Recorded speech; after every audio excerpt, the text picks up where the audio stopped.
Okay, hi everyone. Hola. Hola, greetings. And I have another interview today with a talented artist by the name of Kdeem.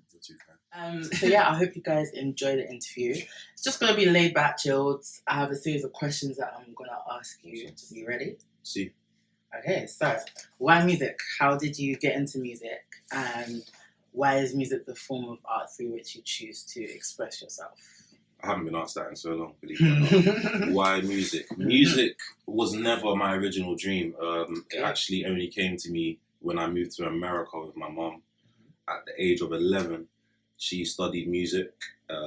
She was a part of her jazz band at Spelman College in Atlanta. And from there, I used to go in with her to college sometimes. I used to fuck around with her. Can I say fuck? It's alright. Are you sure? Yeah, that was fine. Alright, cool. I used to mess around with all the software they had on their computers there. Yeah. Before you knew it, I was making beats. So that's where it started there. This inspiration from my mum, because I was never musically inclined. Yeah, like, I guess, in a sense, yeah, but I was never counting on music to be my, you know what I mean? What gets me going for Interesting. Yeah. Okay. So what genre would you class your creations as? Alternative hip hop, and then alternative comes from everything else that goes into my head before I put it back out on my own music. Okay. So yeah, hip hop, because all the beats, and I'm a Negro at the end of the day. I'm joking, but nah, hip hop is always the love, and alternative music is what grasped me into wanting to do it for myself. So I'll put two together. So as of late, you've released 2 singles from your upcoming project, the Stardust Cafe. Yes. And it's a series, isn't it? It is a series, and I've had to just shorten it, because every project I drop, I don't want like people reading out a blog. Do you know what I mean? For the name of my tape. Do you know what I mean? So yeah, the Stardust Cafe, but there'll be many more projects this year towards the Stardust Cafe. And can you tell me a bit more about the project and the inspiration behind it? Yeah, the Stardust Cafe is a location in my mind. I like to refer to it as somewhere I go and make my music. So each project will be a different genre. It will show a different side to my creativity with music. Okay. The first project is Trap Beats. So it's called the A-Ring. It's called the A-Ring Whilst Intoxicated. So literally the whilst intoxicated, that's the only part that really matters with the project, because it will show my thoughts and feelings toward subjects whilst I've been in that state of mind. Do you know what I mean? So yeah, I think I answered the question. It's all about taking a trip in your mind. Okay. Yeah. So my favourite song is Fear. Awesome. I don't know, it's really catchy. Love. So what was the process like creating that song and the inspiration behind that one specifically? Well, Fear is the intro, so everyone listening to this project, that will be the first song they hear. And Fear was the biggest note to myself. It spoke about wanting to go forward with this music, but at the same time knowing I can't go forward with fear. Yeah, so I also feel it's something that a lot of other artists, not even just artists, people in general, allow fear to hold them back from doing what they really want to do, and it's not practical. So yeah, that's the first one. Gotta lose fear. So you have a lot of material in general as an artist, like the Limbo trilogy, Faded EP. In my opinion, it's like you're a machine. Like you're just able to like spit bars, have lots of stuff. Yeah. How are you able to create so much and in such a short space of time? It seems. I think I'm always able to create because I'm always doing something. I'm always traveling somewhere. I'm always meeting someone new. I take inspiration from all of those things, from new places, from new people. As long as I surround myself with new things, there's always something new to create. That's how I've always seen it. But we'll see what happens this year, though, because I'm not in uni anymore. I'm not doing this, doing that. I've slowed down and literally just put myself away. So we'll see where I source my inspiration from. But usually it's just due to everything around me. I'm always active, so I can always source inspiration from anything that I'm around. Your music has various themes. For example, smoking, being faded, and sex. And you're very open and direct about things of a sexual nature. Is there a particular reason that you choose to focus on these themes in your work? Because not enough people do. Like, we're humans. I see it as, music is for your thoughts to go on top of beats. And I'm a very... How do I put this out here without making me sound like a slut? I take pride in my sexual energy. Okay. You know, I also feel that people take pride in hearing about other people's sexual experiences. We can all relate to sex. Like, sexual energy is one of the most used energies, if not the most used energy on planet Earth. Powerful. Do you know what I mean? So when you speak about it, like, I like to speak about it and put it into the context of, okay, it's not just a thing that you use and then dismiss of. It's actually, it can be used for art. Like, it's like you said, it's powerful. Like, I like to press on these subjects that not many people want to speak on openly, but we should. Because you're very raw, like, you don't beat around the bush either. I'm a painter in a different life, really and truly. So this is the way I can paint. I use it with words. When creating, what comes first for you, the lyrics or the beat? Usually the beat. Okay. Usually I hear the beat first. Like, I'm a very, not odd, but I like to hear the beat first, and whatever the producer or whatever the title is for that beat already, I'll base my song off of that title. I won't change it. Oh, okay. Unless I've made the beat where I put the name on it and I'll run with that topic, I don't change titles. So most of the things I've released, it's already been like prematurely, the topic has been decided for you for me already. Interesting. Yeah, that's See, I thought all of your stuff was just, okay, you know, I want to write or flow about X, Y, Z. I hear it and I write to it there and then. And okay. Then that's how it goes. Okay, so you're part of a collective that you founded, the Drifters. Oh yeah. There's a team. Somewhere there. The top as well. Somewhere. Yes,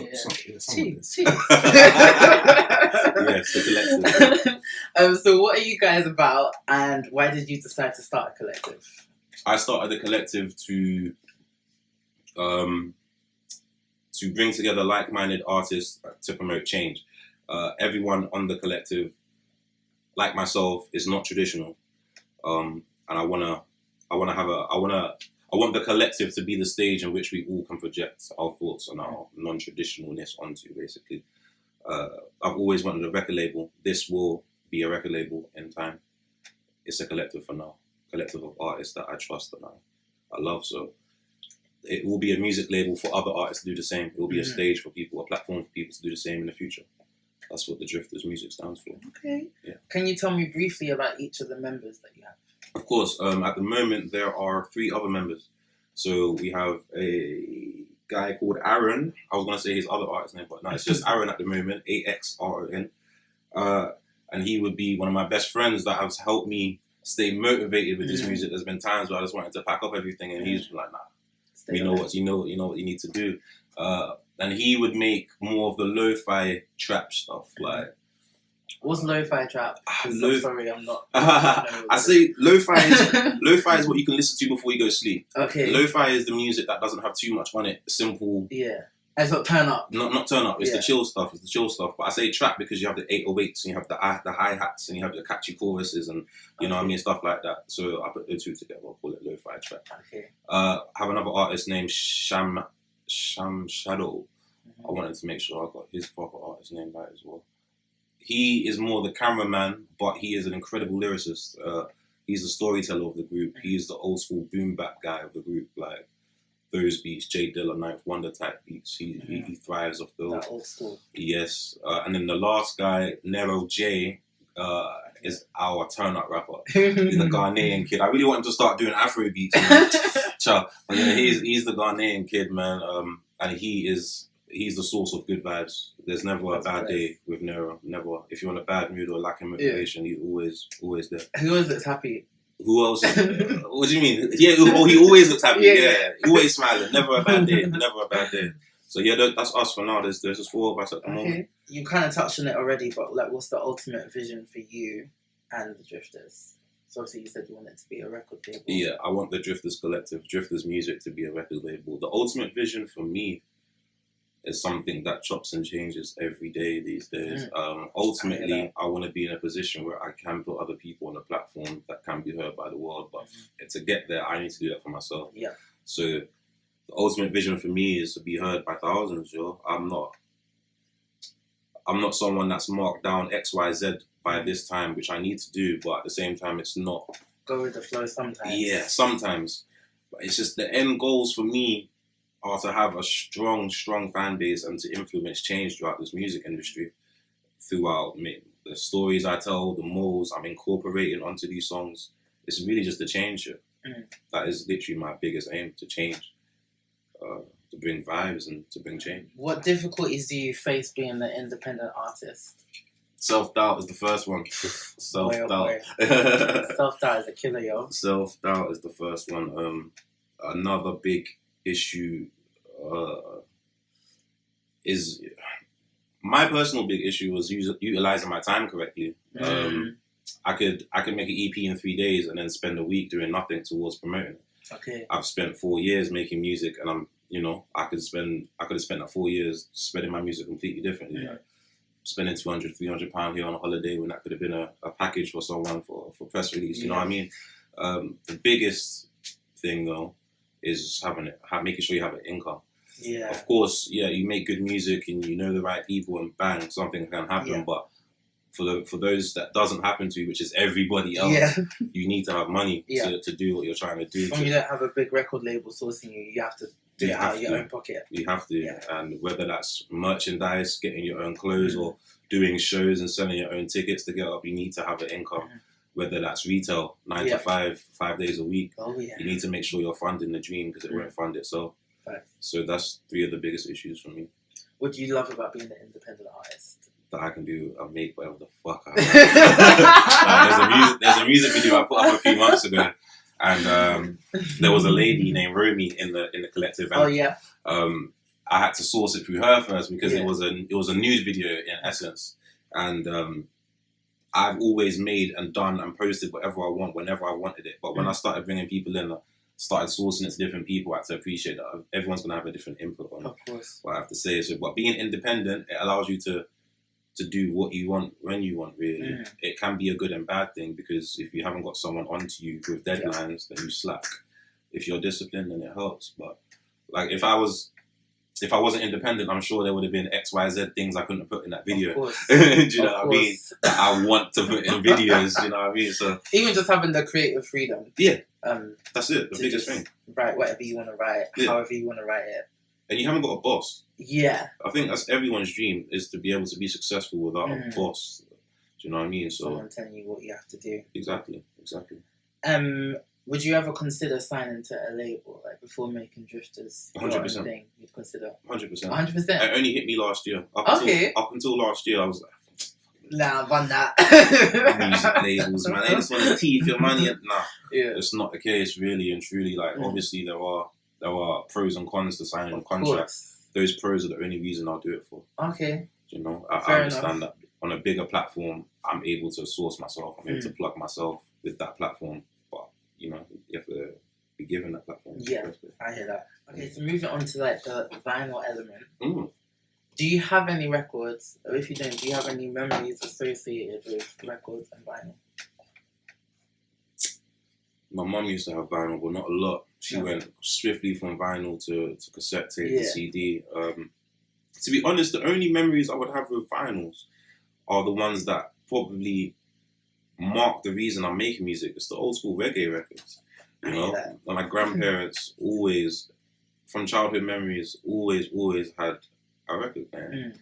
And you know, used to. Mine too. But, it was just. Touch it there. That was literally what I was about to say. You couldn't touch it. You used to go there and lift up. You just look at it in the cabinet, yeah. You knew you was in trouble, like. But like those vibes that I can still feel now. Is solely the reason I'm making music, because those vibes stay with you forever, like, you know. And those are the only times I've actually had to appreciate music on record, you know. So I would have to say the old school reggae records. Old school reggae. Yeah. Name your top 5 favorite artists, and you can take time to think about it, because that's such a difficult decision. I don't even ask myself that question. Top 5 favorite artists. Top 5. I'll give you 5, not 3. Not anyone in the collective. Anybody. You know what, collective, I won't even say anyone, because someone's going to be upset. Alright, cool. Don't start no beef. No, I won't.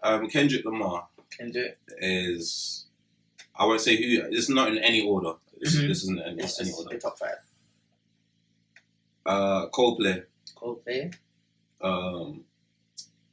Pharrell Williams. Okay. King Cruel, aka Archie Marshall. Okay. And the last one, it'll probably have to be a female. Yeah, I mean, I've missed so many male artists, but it has to be a female. Erykah Badu. Yes, Mother Erykah. I skipped Jill Scott. I skipped Janelle. I skipped Lauryn Hill. I skipped Tinashe. It has to be Erykah simply because of the vibe she flows over. Like, I agree. You know. I'll pick Erykah over everybody most of the time. Oh, so, okay. It's hard though. Okay. All right. I skipped SZA. Like I was gonna put SZA there because she's more relevant to me recently. Like Erykah's more why I'm doing it. SZA is where I want to be doing it. Do you know what I mean? Pick me on the record with SZA. That's my life, man. Everybody loves it. It's the older shit, like the Ice Moon and the Castles, like the SZA tapes. Those tapes, those are the reasons. And that's the thing, like a lot of her like proper hardcore fans, they like the old SZA. This is what I'm excited for, like because all the stuff now while you're on the come up, those are the things that people they'll cherish, gravitate towards. Yeah. So if you didn't do music, or if you didn't decide to dedicate yourself wholeheartedly to it, what would you be doing in an alternate universe? Photography and filming. I'd be shooting movies and taking photos of everything and everyone and nothing at the same time. Okay. I almost did, like when I had my self-doubt issues, I bought cameras, I've done this and that, and I shot videos and I've done photo shoots. Like I almost did convert, but no, that's another, like you said, another reality. Another reality. But I think, like, even with you as an artist and like your music videos, you still kind of incorporate your love of photography and film into it. Everything's out of focus. Like you haven't completely abandoned it, which is cool. Oh my gosh, like we're pretty much in the last question. Okay. That's cool. Rewind and put it up. Okay. Questions, guys. Alright, listen to this one. Yeah. So the Havana Lovers motto is yesterday's memories in today's music. What memories do you want to create within your listeners, and what message is it that you want to leave behind? What memories do I want to create? Wow, that is awesome. I want to create. Okay. How specific can I be? Shit. You can be as specific, as vague, as whatever you want, because it's an open-ended question. What memories I want to create? Okay, I want to create memories where it's pure bliss. I want to be the background music to when everything is fine. And that's never really the case. But when you do have that one moment in your day that you feel like everything is cool, I want to be one of the first artists, if not the first artist you think of to play because of the vibes that I create. The messages I want to send is, I want to encourage everyone to be themselves. I feel like if we all took off our masks that we wear every day, we will only be able to attract people that are genuinely attracted to who we truly are, as opposed to what we show people. That's a shout. I want my messages to encourage people to be brave, to take risks, to be in love rather than running away from love and dismissing it and abusing love and abusing people and feelings. Like, I want people to be in tune with how they feel. Like, it's not encouraged in our society enough to be in tune with how you feel. Feelings are incorporated with weakness. I want to change that. Do you know what I mean? I want to bring people together, man. Like, there's that memory question. The first part of this question, I feel like that could go on for ages. It really could. That's why. That's why I ask it. All of my artists, they'll be getting that question. That's a sick question. Think about it. Think about it. You don't want to be on the spot with that one. I don't know. Question. I feel like, as musicians, as creative people, I think there's what's the word? There's a certain responsibility that you guys have because you do have the ability to create memories for other people and send a certain message. So that's why I ask artists that question, so that even once this interview is done, you're always gonna remember that. Like, every time you create, what is it that I'm trying to put into this song? 100%. You feel me? I'm glad you asked me that. Think about it. Okay, so how can people follow you? What are your social media handles? How can people support the vibe? Name all of it. All right, so basically, in autumn, there is a cloud that appears. No, I'm joking. I couldn't help it. All right. What do I start with? Twitter is Kdeem17. My SoundCloud is SoundCloud /Kdeem. I'm gonna be on all streaming services by the time everyone sees this. I'm not used to that, so you can just type in Kdeem, Kdeem for mother, and I will pop up on Apple Music, Spotify, Tidal. Instagram is Kdeem17. These are 17 at the end. I'm not really good at this, am I? I don't want people to have my Snapchat. Twitter, Instagram, those are the main things, no? Yeah, pretty much. Apple Music. Yeah, Kdeem17. Yeah, the easiest way. Hit me up, man. I'm a friendly guy. Of course. I don't buy it. That's about it. That's about it. Oh my gosh, we're finished. Okay, thanks for listening, everyone. Love. Take care. Sometimes I feel I was conceived in the 70s. Hit the back road, then he push it about 70. Smoking out the window, cautious of the enemy. Them sirens, they blew like Chelsea FC. Less jealousy. Alright. Just talk so that I can tackle the sound of staying. Your afro smells awesome. As always. You're too silly. What do you want to say?